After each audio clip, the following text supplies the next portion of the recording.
모든 것을 보고 계시고 듣고 계시고 알고 계신 하나님 아버지 감사합니다.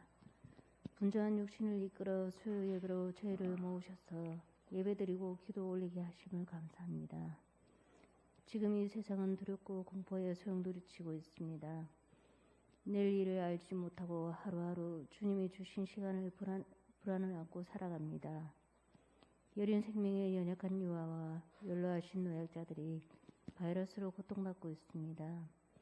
아버지가 주신 이 아름다운 세상을 전쟁을 발발시켜 자국민과 이웃나라의 평화와 행복, 생명까지 무참히 짓밟은 어리석은 지도자가 있습니다. 전쟁으로 범죄를 저지르는 지도자들에게 생명의 존엄성과 이웃을 내 몸같이 사랑할 수 있도록 깨닫길 간절히 기도합니다. 이 지구촌 구석구석 어느 곳이든 하나님의 은혜가 닿지 않는 곳이 없게 하소서. 우리 언양제일교회 성도님들이 조금 더 하나님 앞에 나와 혼란한 세상에 믿음이 없어 더 불안한 자들을 위해 기도하며 말씀 묵상하며 주님과 동행하길 원합니다.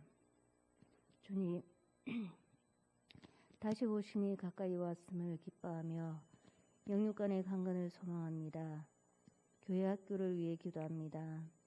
어린 새 생명들이 주님의 말씀으로 영육되어 이 세상을 하나님 보시기에 좋은 세상을 만들어가고 이끌어가길 소망합니다. 질병으로 고통받는 한우들과 여러 가지 해결되지 않는 일상들로 고통받는 자들을 기억하시고 위로해 주소서. 어려운 중에 말씀 전하시는 목사님, 부목사님, 사역자들 영육 간의 능력을 허락하소서. 평화의 이름으로 사랑의 이름으로 우리를 구원하실 예수님 이름으로 기도합니다. 아멘.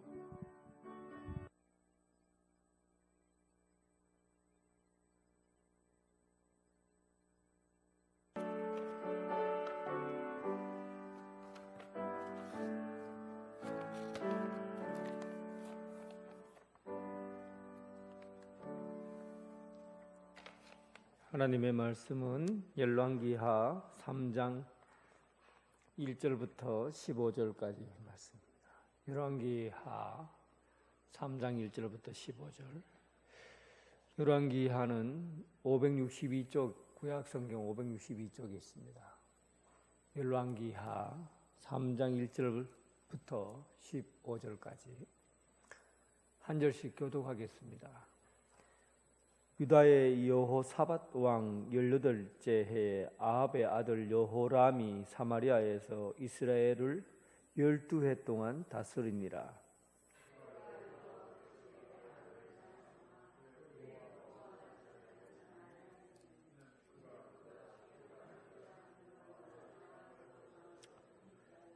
그러나 그가 느밧의 아들 여로보암이 이스라엘에게 범하게 한 그 죄를 따라 행하고 떠나지 아니하였더라.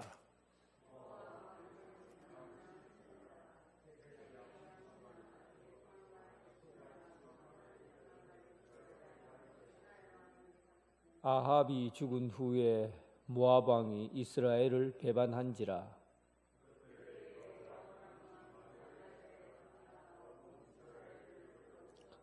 또 가서 유다의 왕 여호사밧에게 사신을 보내 이르되 모압 왕이 나를 배반하였으니 당신은 나와 함께 가서 모압을 치시겠느냐 하니 그가 이르되 내가 올라가리이다. 나는 당신과 같고 내 백성은 당신의 백성과 같고 내 말들도 당신의 말들과 같으니이다 하는지라.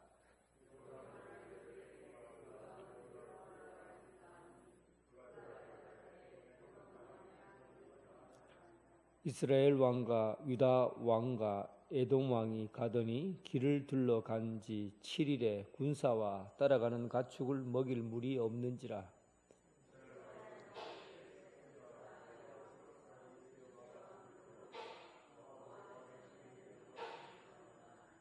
여호사밧이 이르되 우리가 여호와께 물을 만한 여호와의 선지자가 여기 없느냐 하는지라. 이스라엘 왕의 신하들 중에 한 사람이 대답하여 이르되 전에 엘리야의 손에 물을 붓던 사밧의 아들 엘리사가 여기 있나이다 하니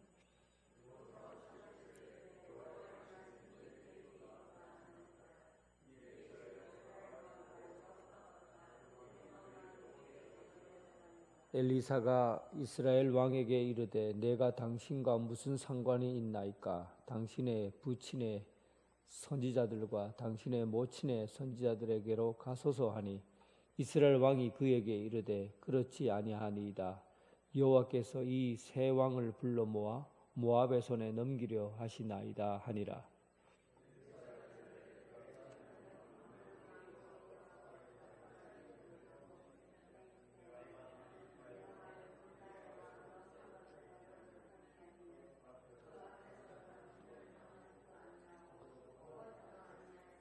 (15절입니다) 이제 내게로 검은 고 탈 자를 불러오소서 하니라.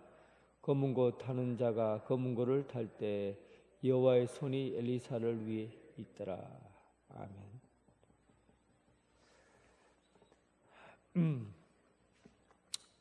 열왕기상 17장부터 열왕기하 오늘 3장에 이르기까지 아합 왕가에 대한 이야기가 계속되고 있습니다. 이 아합 왕이 하나님을 떠나서 바알 숭배하고 그리고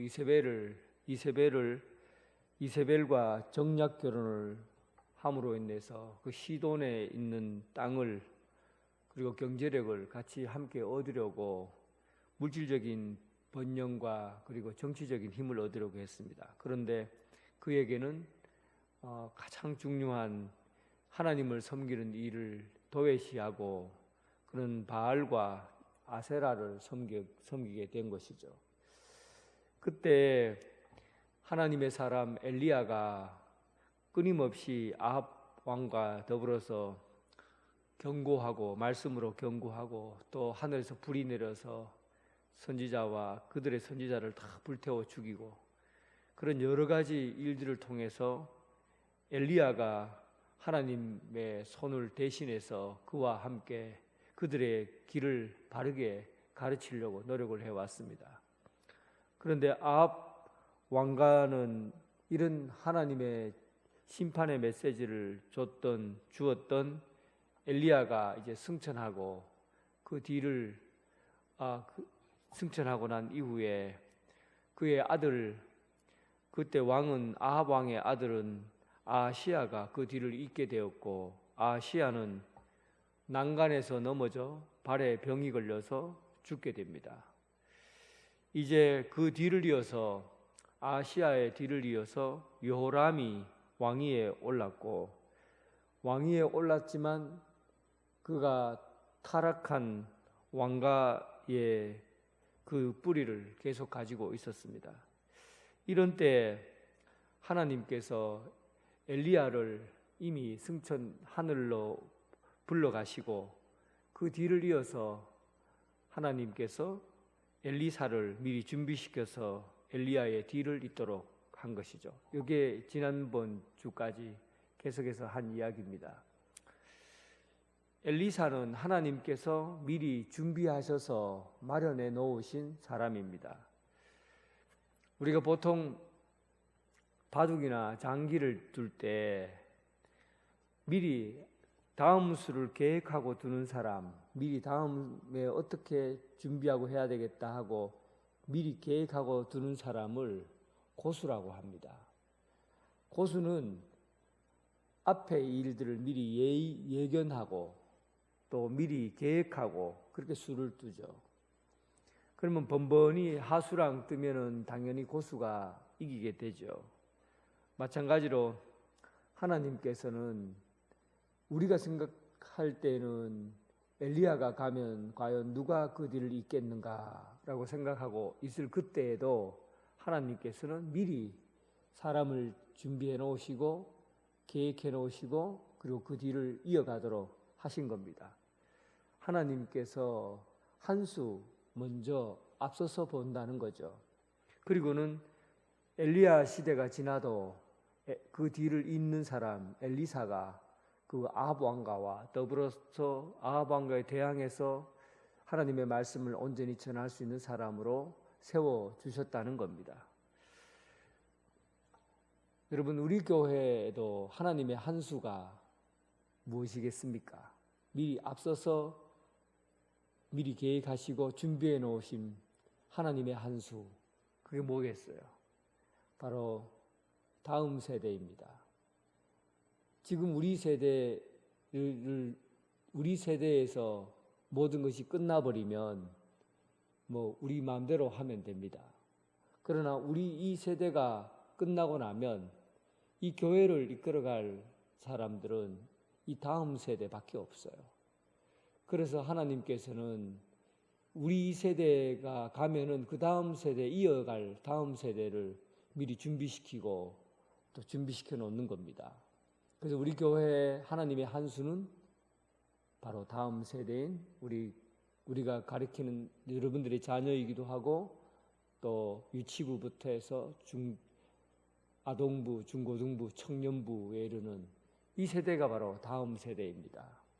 그래서 하나님의 한 수에 따라서 목회를 계획하고 준비하고 또 여러분들도 이제 우리는 당장 눈앞에 있는 당장 우리 앞에 있는 현실에 대해서 준비해 가는 것이 아니라 그 다음 한 수인 하나님께서 준비해 놓으신 다음 세대를 위해서 우리가 준비해야 됩니다. 그렇게 하기 위해서 교회 이 건물이나 또 행정이나 규칙이나 이런 것들도 전부 다음 세대가 마음 놓고 준비하고 행할 수 있도록 하는 그런 공간이나 이런 것들을 마련해 가는 것이 중요하고 또 사람을 그렇게 세워가고 키워가는 그런 것들도 우리가 준비해야 된다고 생각합니다.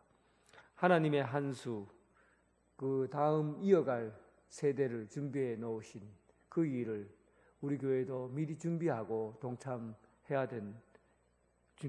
힘써 나가야 됩니다.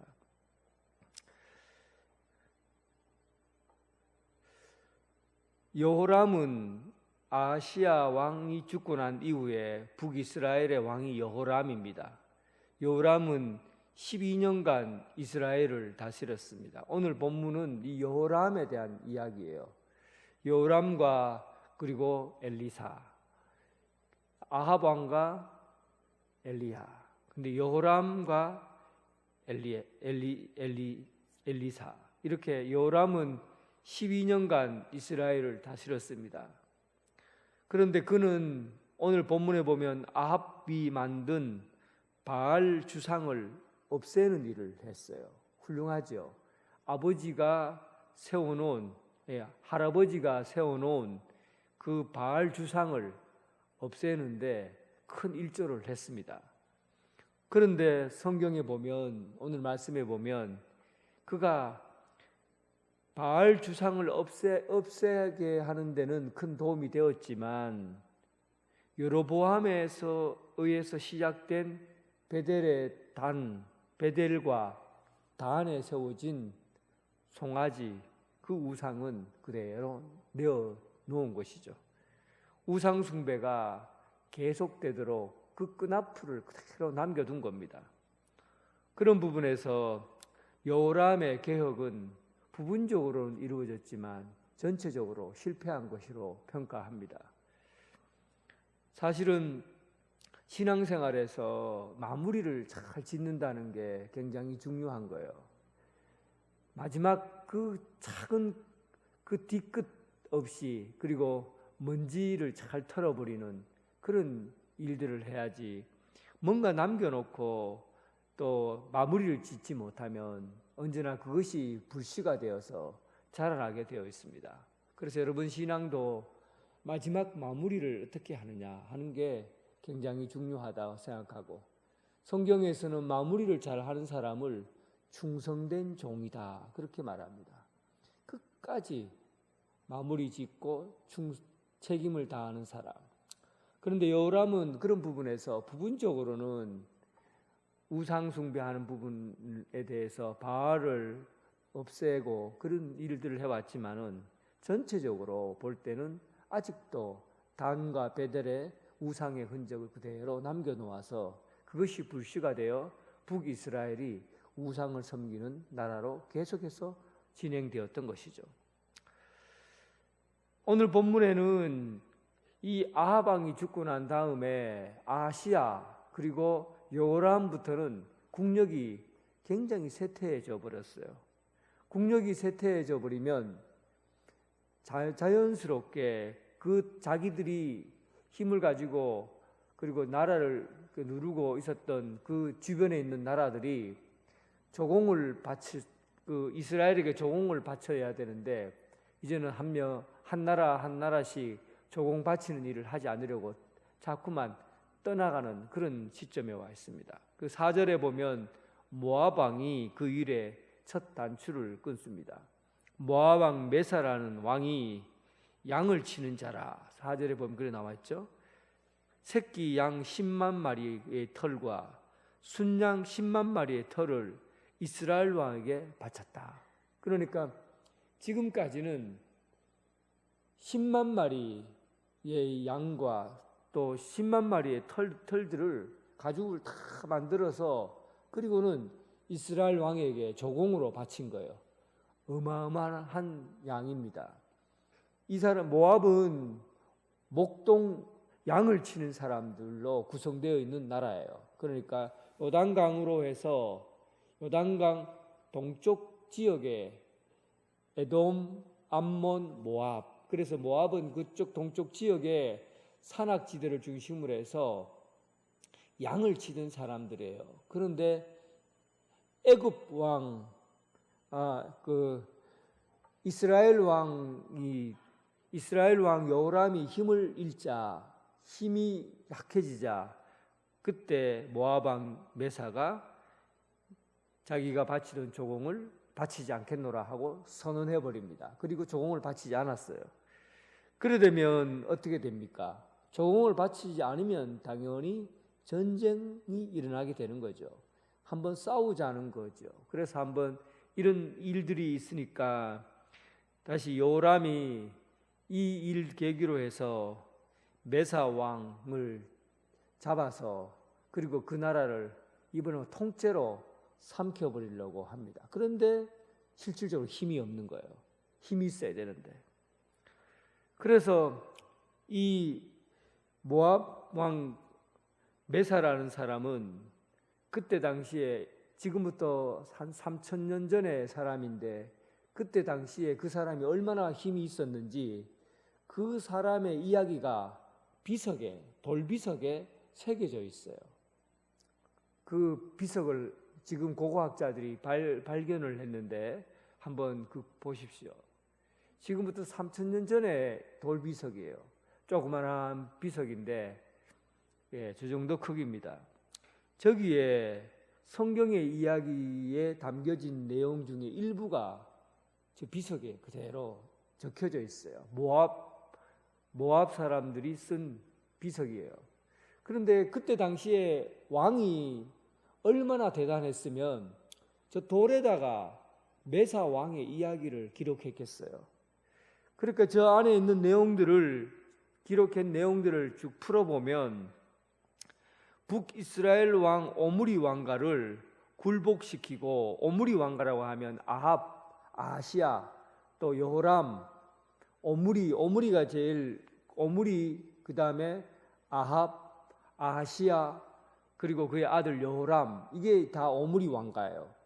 오므리 왕가가 그때 오므리 왕 아합 시대에는 이 북이스라엘이 거대한 나라를 세울 만큼 국방력 그리고 경제력이 아주 뛰어난 나라였거든요. 그런데 이 요람 시대부터 힘이 쭉 빠지니까 이 모압 왕 메사가 이 아르논강 동쪽, 요단 동쪽의 아르논강 고원지대를 점령하면서 선전포고를 하게 된 거죠.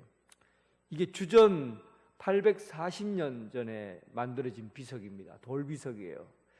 그런데 이 비석이 가지는 또 하나의 굉장히 중요한 단서가 뭐냐면, 성경에 나온 이야기가, 오늘 성경에 나온 이 역사 이야기가 성경에만 나온다고 하면 사람들이 의심할 거예요. 뭘 의심합니까?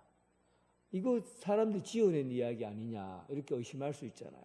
그런데 성경에 나온 이야기와 저기 이방 땅에서 발견된 메사 왕의 기록이, 돌비석이 지금부터 주전 840년에 썼던 그 비석이 발견되면서 성경에 나온 이야기가 역사적인 사실이구나 하는 것을 증명해주는 그런 증거물이 된다는 것이죠.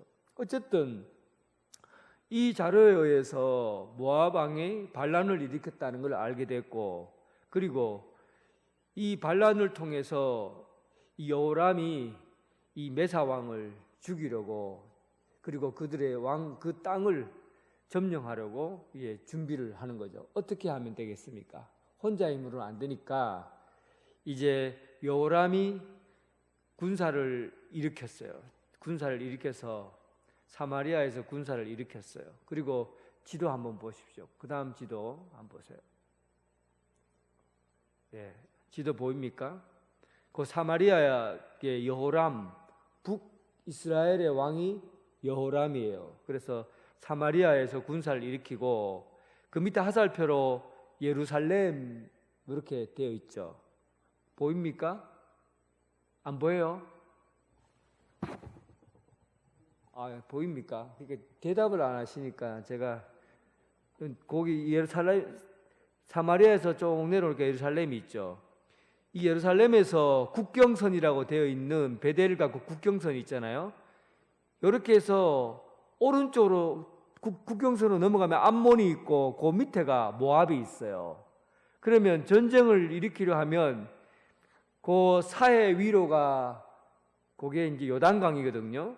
요단강을 베델에서부터, 여러분들을 보는 데서 베델에서 이쪽 방면, 베델에서부터 이쪽 방면으로 가면 헤스본 메드바르에서 여기 모압이거든요. 그러니까 베델에서부터 헤스본으로 이렇게 넘어와서 전쟁을 일으켜야 되잖아요. 그렇게 싸워야 되잖아요. 그런데 이 여호람이 힘이 없어요. 혼자 힘으로는 모압을 당할 수 없다고 생각해서 베델에서부터 예루살렘으로 해서 헤브론으로 내려온 거예요. 이 헤브론에 누가 있냐면 유다의 왕 여호사밧이 있었던 거죠. 그때 유다 왕 남유다 여호사밧과 함께 손을 잡았어요. 그러니까 너희는 우리 형제가 아니냐, 피를 나누는 형제가 아니냐. 지금 저 이방 땅에 모압이라는 녀석들이 조공을 바치다가 지금은 조공을 바치지 않고 자기 나라를 세우려고 한다. 그러니까 너희들도 나중에 큰 위협이 될 거니까 우리 둘이 손잡자. 그래서 이 여호사밧은 참으로 성군이에요. 남유다에서 종교개혁을 일으킨 성군이고 하나님의 사랑을 받는 사람이에요. 이 여호사밧은 여호람하고는 다른 신앙적인 아주 다른 결이 다른 사람인데 어쨌든 그렇게 해서 손을 잡게 됩니다. 그리고는 거기서부터 힘을 합쳐서 모압으로, 요단강을 건너서 모압으로 진격해 나가면 되는데 그래도 힘이 모자란다 생각해서 그런지 그 밑으로 빨간색 화살표로 쭉 에돔 아랏과 에돔 광야길을 거쳐서 그리고 호로나임까지 가게 되는데, 이 에돔 광야길에서 왜 이 에돔 광야길을 건너야 하는가? 그러니까 헤브론 밑으로가 아랏이거든요. 아랏 밑으로 내려오면 그걸 에돔 광야길이 있어요. 이 광야예요. 광야를 건너서 누구랑 손을 잡으려 하냐면 에돔과 손을 잡으려 한 거예요. 그러니까 사마리아, 북이스라엘, 그 다음에 남유다의 여호사밧, 그리고 에돔 왕, 이 세 왕이 손을 잡고서, 그리고 이제 푹 치고 모압으로 치고 올라가서, 그리고 이 세 왕이 합세해서 전쟁을 일으켜서 전쟁을 하려고 한 것이요. 3대1로 싸우려고 한 거예요. 그런데 이 사마리아에서부터 유다왕 합쳐서 에돔 광야길을 오는데 여기에서 일단 큰 어려움에 봉착하게 됩니다.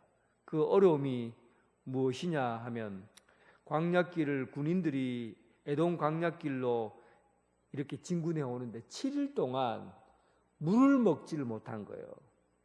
그리고 7일 동안 먹을 물이 없으니까 이 사람들이 갈증을 일으키고 여기서 광야길에서 다 죽게 되었다 하고, 이제 우리가 여기서 죽는다 하고 막 하소연을 하기 시작하고 불만을 얘기한 거죠. 진군 도중에 우리가 여기서 다 에돔과 만나기 전에 우리가 다 죽게 되었다 하고는, 그리고는 7일 동안 물을 얻지 못하고 죽을 고비에 이르자, 이때 여기서 우리가 해결점을 찾아야 되는데 어떻게 하면 해결점을 찾을 수 있느냐 하고는 이제 그 해결점을 찾으려고 선지자를 찾아가게 되는 그 내용이 오늘 본문의 내용입니다. 그런데 여호람의 태도를 보면 여호람은 북이스라엘의 왕이에요. 아하시아의 아들 여호람. 이 여호람은 이 신앙생활을 여호와 하나님 앞에서 온전히 한 그런 신앙을 갖고 있는 것이 아니라 바알과 아세라, 저희 어머니의 아세라, 그리고 아버지 바알, 그 신의 영향을 많이 받고 그들의 선지자들의 이야기를 귀담아 듣던 그런 사람이거든요. 그러면서 10절에 자기들이 헤롯 그 광야길을 걸어오는 동안 물 한 모금 먹지 못하는 것에 대해서 이 모든 책임을 하나님께 돌리고 원망하기 시작합니다. 10절에 그런 얘기예요. 슬프다. 제가 혼자 읽으니까 여러분들 심심하시죠? 10절 한번 같이 읽어보겠습니다. 3장 10절 같이 읽어보겠습니다. 이스라엘 왕이 이르되 슬프다. 여호와께서 이 세 왕을 불러 모아 모압의 손에 넘기려 하시는도다 하니, 이게 여호와 하나님을 부르는 게 아니고 하나님 앞에 불평하는 거예요. 그리고 원망하는 거예요. 그리고 책임을 하나님께 떠넘기려고 하는 것이죠. 사탄의 이야기가 창세기부터 나오잖아요. 창세기에서 나온 이 사탄의 이야기는, 사탄은 언제나 거짓말하는 자요 속이는 자, 그러면서 사탄이 하는 일 중에서 창세기에 처음 그 일을 수행하는데 사탄은 책임을 떠넘기는 것을 통해서 사탄의 존재를 나타냅니다. 그렇게 처음에 하나님께서 이 세상을 창조하시고 아담과 하와를 두셨는데 에덴 동산에 있는 선악과는 절대 따먹지 마라 라고 했는데, 그때 하와가 선악과를 손을 대고 먹게 되잖아요. 그때 하나님께서 그를 벌하시려고 하니까 아담이 먼저 뭐라고 합니까? 하나님께서 세운 그 여자가 먹으라고 해서 내가 먹었다. 아담은 하와인데 그 책임을 떠넘기는 거죠. 하와는 하나님께서 지으신 뱀이 나를 속여서 선악과를 먹게 되었다. 책임을 떠넘기는 거예요. 결국은 그 모든 책임은 누구에게 있다는 겁니까? 하나님께 있다는 거예요. 하나님이 만드셨고 하나님이 지으셨으니까 결국은 하나님이 만들고 하나님이 지은 것 때문에 우리가 속아서 죄를 범했다. 이 여호람은 하나님께 책임을 떠넘기는 거예요. 자기가 지금까지 지은 잘못이나 잘못된 선택, 신앙의 방법에 대해서는 생각하지 않고 그 모든 일이 하나님께서 세우신 일에 의해서, 하나님 계획에 의해서 이렇게 되었다고 모든 계획들을 하나님께 떠넘기는 겁니다. 책임을 전가시키는 것이죠. 오늘날 여러분, 우리가 신앙생활을 하면서 내가 혹시 내게 있는 이 일들을 누군가에게 자꾸 떠넘기려고 하는가? 내가 생각하는 잘못들이나 불편들을 남에게 자꾸 떠넘기려고 그런 마음이 들면 오늘 말씀을 기억하십시오. 하나님께 책임을 떠넘기는 자들은 그건 사탄의 일이에요. 하나님의 일이 아니에요. 사탄은 태초부터 책임 떠넘기는 그 일을 우리에게 시켜왔거든요. 그래서 하나님이 맡기신 일은 내가 책임을 져야지. 그 책임을 자꾸 남에게 떠넘기고 불평하고 그런 일들은 하나님의 일이 아니라 사탄의 일이다. 그렇게 보면 됩니다. 그런데 유다 왕 여호사밧은 달랐어요. 여호사밧은 하나님께 책임을 돌리는 게 아니라 그는 이 일을 통해서 지금 우리가 광야길을 가는 동안 물 한 모금 먹지 못하고 내려가는 이 일들은 우리가 우리 마음대로 일을 해서 그렇지, 이 모든 일을 하나님께 의논해야 된다. 하나님께 물어보고 우리가 그 뜻을 결정하자. 하나님께 여쭤보고 이 일을 결정하자고 그러는 거예요.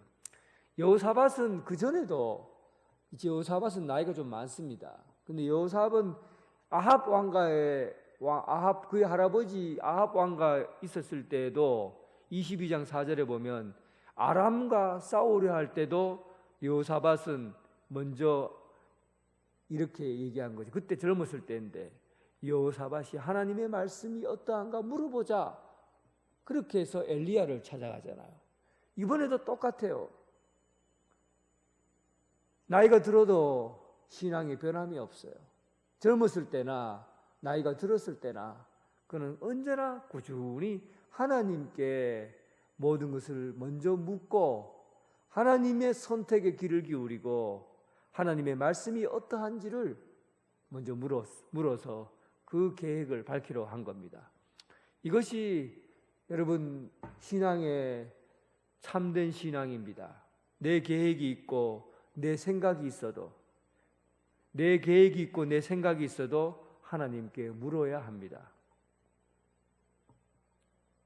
언제나 내 계획이 있고 내 생각이 있어도 하나님께 물어야 합니다.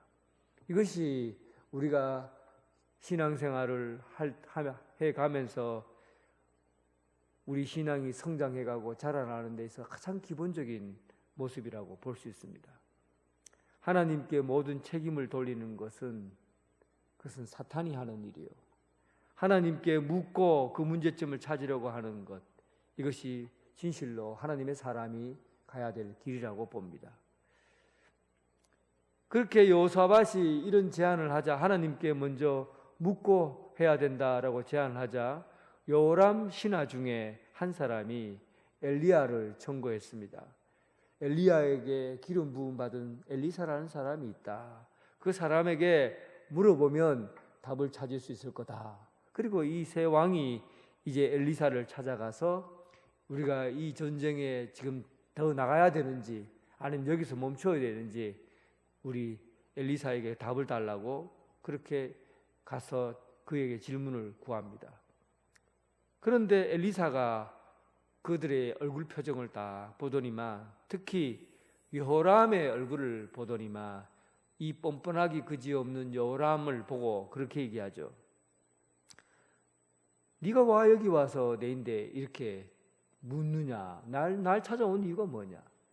당신 아버지의 선지자를 찾아가라. 바알을 섬기는 아버지, 그 사람 찾아가서 묻지와 나를 찾아. 그리고 당신 어머니의 선지자, 어머니 이세벨이잖아요. 이세벨을 찾아가서 거기서 답을 찾지 왜 하나님의 종인 나에게 찾아오느냐? 쓸데없는 짓 하지 말고 여호람 니는 거기 가서 물어라. 그러자 여호사밧이 아니다, 이번에는 그런 일로 온 것이 아니라 우리 세 나라가 힘을 합쳐서 당신의 하나님 아버지의 뜻을 구하고자 왔다. 그러자 엘리사가 여호람을 다 보고서는 이 여호람 얼굴을 봐서는 내가 니한테 해줄 말이 없다. 너의 뻔뻔한 얼굴을 두고서는 내가 너에게 해줄 말이 없지만, 그러나 14절에 보면 유다왕 여호사밧의 얼굴을 보고 그리고 내가 너의 얼굴을 봐서라도 하나님의 말씀을 전해주겠다. 그렇게 여호람의 얼굴을 보고 그리고는 그에게 하나님의 말씀을 전해주겠다 결정한 겁니다. 얼굴에 그게 다 나타난다는 거예요. 얼굴에 하나님의 말씀대로 사는 사람의 얼굴과 그리고 하나님의 말씀을 따라 살지 않고 내 마음대로 살아가는 사람의 얼굴이 달라요. 내 얼굴에 책임을 지고 살면은 그 얼굴에 하나님의 뜻이 다 나타나는 겁니다. 우리가 얼굴에 책임을 진다고 할 때 보통 너무 도덕적으로 생각하는 경향이 있어요. 부지런하고 착하고 성실하게 살면은 그 사람 얼굴에 책임을 지는 그런 사람으로 성숙한 사람이라 그렇게 말하죠. 그런데 성경은 그렇게 말하지 않습니다. 얼굴에 책임을 지는 사람은 하나님의 말씀에 따라 사는 사람이 얼굴에 책임을 지는 사람이에요. 우리 그리스도인들의 얼굴은 언제 빛이 나느냐 하면 하나님의 말씀에 순종할 때 그의 얼굴에 빛이 납니다. 여러분, 얼굴이 빛이 나는 것은 하나님 말씀에 순종하기 때문에 빛이 나는 거예요. 도덕적으로 착하고 성실하게 그렇게 산다고 해서 우리 얼굴이 밝게 빛나는 게 아닙니다. 오직 하나님 말씀 앞에 순종하고 말씀을 따라 살 때 그의 얼굴이 해같이 빛나는 거예요. 요람은 뻔뻔한 얼굴을 가지고 있어요. 평소에는 하나님을 찾지 않아요. 평소에는 하나님을 무시해요. 그런데 위급하니까, 상황이 어려우니까, 집에 힘든 일이 있으니까 그때 하나님 앞에 살려달라고 도와달라고 하는 사람, 이런 얼굴을 뻔뻔한 사람이라고 그러는 거예요.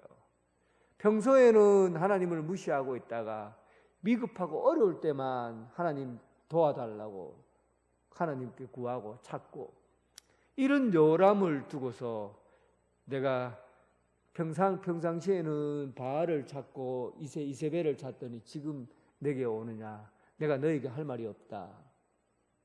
그러나 하나님 말씀에 끝까지 말씀에 따라 살려고 하고 먼저 하나님 말씀에 의해서 자기 인생을 선택하는 여호사밧, 너에게 네 얼굴을 봐서 하나님의 말씀을 전해주겠다. 그리고는 네가 나가서 세 연합군이 힘을 합쳐 나가서 싸우면 반드시 하나님께서 너희들에게 승리를 줄 것이, 나가 싸우라. 결국은 엘리사의 이 이야기를 듣고 세 연합군이 힘을 합해서 이제 치려고 올라갑니다. 오늘 그림 한 번 더, 지도 잠깐만 보여주세요. 위치를 봐야 되니까. 거기 보면 이 에돔과 이제 힘을 합쳐서 호로나임 쪽으로 이렇게 다 올라가서, 호로나임, 그 하살표 마지막 부분인 게 호로나임입니다. 호로나임에 올라가서 이제 거기서 이제 전쟁을 하려고 가는데, 그런데 그 위에 보면 물줄기가 이렇게 나와 있어요. 물줄기가 나왔는데 이 물줄기가 이렇게 흘러내리는데, 여기에서 보니까 이 모압이 보니까 이 황혼, 이게 붉은 노을이 있었는지 이 노을빛에 비춰진 강물이 마치 피바다처럼, 피로 흥건한 강물처럼 보이는 거예요. 그래서 모압 왕이 여기 보니까 강물이 막 피가 쫙 보이거든요. 그래서 이야, 이제 저기 세 나라가 함께 힘을 합쳐서 오다가 자기들끼리 칼을 빼고 싸우다가 이 강물이 피가 되도록 저렇게 싸우게 됐구나 하고는 지레짐작을 한 거예요. 이 사건이 원래 어디에 있었습니까? 사사기 시대 때 기드온이 하나님의 백성 300명만 데리고 단지와 횃불을 들고 횃불을 던지고 그리고 소리를 막 지르니까 그 안에 있는 사람들이 자기 안에 있는 줄 알고 칼을 꺼내고 자기들끼리 막 기드온의 용사요 하고 소리 지르니까 자기들끼리 칼로 찔러서 전쟁이 끝나버렸어요. 그 사건을 알고 있었던 것, 그 사건을 알고는 그때 일과 동일하게 생각한 거예요. 와, 자기들끼리 이렇게 연합해서 같이 왔으면은 그 연합 군인들이 올라오면 우리가 힘을 다해서 싸워도 안 될 텐데, 야, 저기 피바다가 되었으니 분명히 저것은 무슨 사단이 났다. 그리고는 이 메사 왕이 자기 군사를 다 거느리고는, 그리고 오늘 본 그 그림에 있는 그곳으로 내려가서 전쟁을 하게 된 거죠. 그런데 가보니까 그들이 멀쩡히 살아있거든요. 이 세 개 군대가 자기 한 개의 군대를 마주하 싸우게 된 거죠. 당연히 메사 군대가 매복을 당하고, 그리고 거기에서 싸우다가 메사 군인이, 그때 무슨 특별한 일이 일어나요. 이스라엘 여호람에게 일이 일어나는데, 그 여호람 이스라엘 쪽에서 그 큰 무슨 싸움이 일어나서 큰 해결해야 될 일이 있어서 다시 이 여호람이 말을 돌려서 다시 올라가게 됩니다. 그래서 전쟁에서 메사가 졌지만은 이 메사를 완전히 정복하지도 못해요. 메사와 싸워서 메사가 큰 어려움을 겪었지만 중간에 여호람이 먼저 빠져나가는 바람에 그를 죽이지도 못하고 해결하지도 못한 채 올라가게 되죠. 어쨌든 그래서 전쟁이 마무리가 되게 됩니다. 그런데 오늘 이 메사가 선택한 것을 보면 어중간하게 사건을 기억하는 거예요. 뭔가 명확하고 확실하게 사건을 기억하고, 그 일이 지금 오늘날 지금 우리의 일과 견주어 볼 때 정말 맞는 일인가를 살펴봐야 되는데, 이 노을빛에 진 그 빛이 피바다로 보게 되고, 그러니까 잘못된 판단력을 가지고 있는 거죠. 그리고 또 피바다로 볼 뿐만 아니라 그때 있었던 기드온과의 전투를 마치 자기들의 계획과 자기들의 일로 판단하고, 그리고는 전쟁에 나섰던 것, 이것이 메사의 큰 잘못이라고 볼 수 있습니다. 비슷하게 알고 어중간하게 아는 게 위험한 거예요. 대충 알고는 그게 진짜 제가 잘 아는 양 하는 그 신앙이 굉장히 위험해요. 제 동기 중에 한 사람이 신학교 2학년 마치고, 그리고 신학교 다니다가 바깥에 나가서 이제 보험회사 직원으로 그리고 사는 사람이 있어요. 근데 이 사람은 교회에 적응을 못해요. 교회 가면 2학년 때까지 신학교를 다녔잖아요. 그러니까 100% 알지도 못하면서 또 모르지도 않는 거라. 어중간하게 아니까 사사건건 목사님에게 이래라 저래라 나는 신학교 나왔네 하고는 자꾸만 말을 하는 거예요. 결국은 교회에 오래 견디지를 못하고 자꾸만 교회에 분란만 일으키고 교회를 자꾸 나가는 거예요. 정착을 못해요. 그리고 지금은 신앙생활 안 해요. 아예 교회를 나가질 않아요. 왜 그런 일이 일어났을까 보니까 어중간하게 공부한 거예요. 그리고 대충 알아요. 그러면서 다 아는 것처럼 생각하는 거죠. 우리 중직자들도 그런 함정에 빠질 수 있어요. 다 내가 완벽하지 않은 줄 알아야 되는데, 하나님의 말씀에 내가 자신이 그렇게 자신감이 있어서는 안 되는데, 내가 그렇게 다 아는 것처럼 착각할 때 그때 신앙이 위험해져요. 이런 일들은 종종 볼 수 있는 경험이라 생각해요. 그래서 우리는 하나님의 말씀 앞에 언제나 겸손해야 합니다. 하나님 말씀 앞에 겸손해야 돼요. 겸손하게 말씀을 듣고 바르게 알려고 하고 바르게 믿으려고 하고 바르게 알려고 하고 바르게 믿으려고 하고, 그렇게 해야 신앙이 건강해집니다. 대충 비슷하게 알아서는 그 신앙이 위험한 신앙이 될 수 있다는 것, 메사의 전쟁을 통해서 우리가 배울 수 있는 이야기라고 볼 수 있습니다. 오늘 이야기는 몇 가지로, 세 가지 정도로 간단하게 정리가 되었어요. 첫 번째는 하나님의 한 수를 기억하라. 하나님의 한 수는 뭡니까? 다음 세대예요. 하나님께서 준비해 놓은 사람들, 다음 세대를 위해서 우리 교회가 준비를 해야 합니다. 그리고 내 계획과 내 생각이 있어도 언제나 하나님께 먼저 물어라. 내 뜻이 있고 내 의견이 있어도 언제나 하나님의 하나님 뜻에 먼저 묻고, 그리고 하나님으로부터 해결점을 찾아라. 그리고 세 번째, 대충 알면서 큰 일을 하려고 하는 것, 이것이 굉장히 위험한 신앙이라는 것.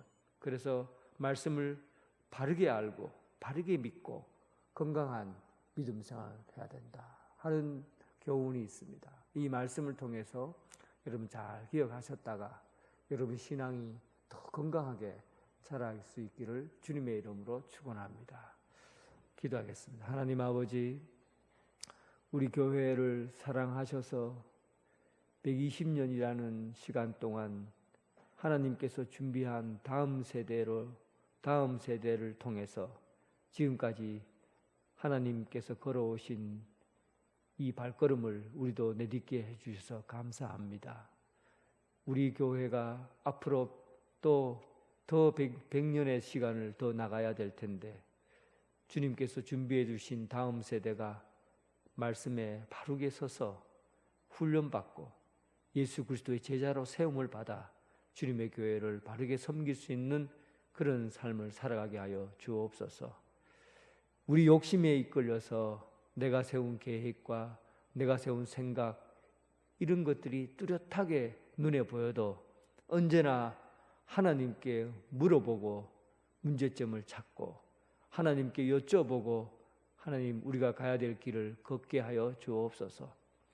대충 알고 대충 믿음 생활하면서 큰 결단하려는 그런 위험한 신앙 살지 않고 오직 말씀을 깊이 있게 알고 바르게 믿어서 건강한 신앙생활 할 수 있도록 도와주옵소서.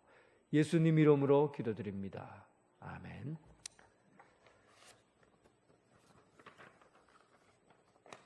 예, 다음 주 고난 주간에 새벽 기도회가 고난 주간 새벽 기도회로 시작을 합니다. 월요일부터 주일까지고, 그리고 금요일은 성금요일 예배가 따로 있습니다. 준비 잘 해주시기 바랍니다. 이번 오는 주일날 이여전도의 헌신 예배로 드리겠습니다. 찬송가 459장입니다. 459장.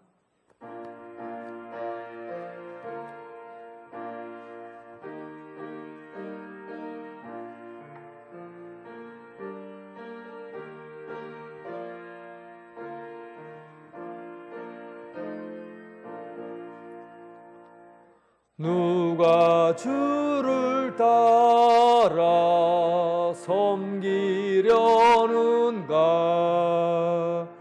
누가 죄를 떠나 주만 따를까? 누가 주를 섬겨 남을 구할까? 누가 주의 뒤를 따라가려나? 부르심을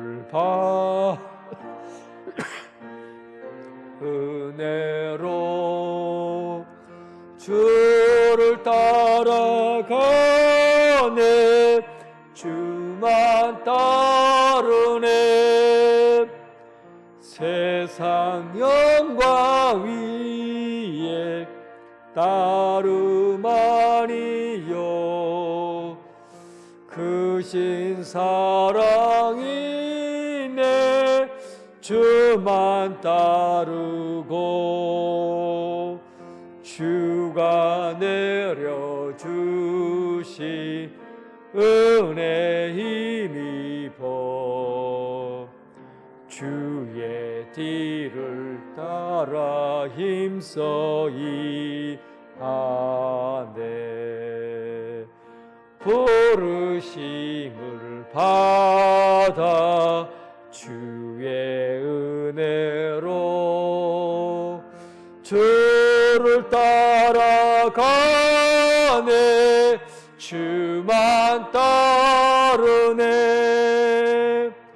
환난 핍박 많고 원수 강하나 주의 용사도 힘이 강하니 누가 능히 이겨 넘어뜨리랴. 변함없는 진리 승리하리라. 기쁜 찬송하며 주의 은혜로 주를 따라가네. 주만 따르네. 주님 가르치신 기대로 예배를 마치겠습니다. 하늘에 계신 우리 아버지, 아버지의 이름을 거룩하게 하시며 아버지의 나라가 오게 하시며 아버지의 뜻이 하늘에서와 같이 땅에서도 이루어지게 하소서. 오늘 우리에게 일용할 양식을 주시고 우리가 우리에게 잘못한 사람을 용서하여 준 것 같이 우리 죄를 용서하여 주시고 우리를 시험에 빠지지 않게 하시고 악에서 구하소서. 나라와 권능과 영광이 영원히 아버지의 것입니다. 아멘.